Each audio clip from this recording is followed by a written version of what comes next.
धर्माच्या रक्षणासाठी आणि पृथ्वीवरील संकट दूर करण्यासाठी भगवान विष्णूने दशावतार घेतले.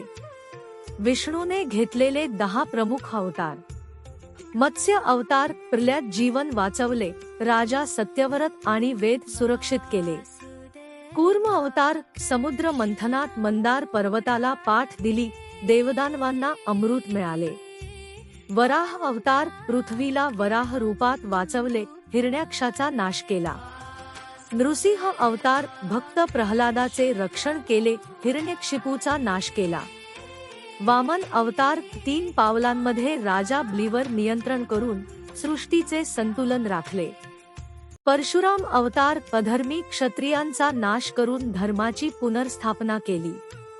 राम अवतार मर्यादा पुरुष, आदर्श राजा, त्रेतायुगात अयोध्येचे राजा होते आणि रावणाचा नाश केला. कृष्ण अवतार भगवद्गीतेचे उपदेश दिले, धर्माचे ज्ञान प्रसारित केले. बुद्ध अवतार अहिंसा, सत्य आणि धर्माचा प्रचार करून लोकांना मार्गदर्शन केले.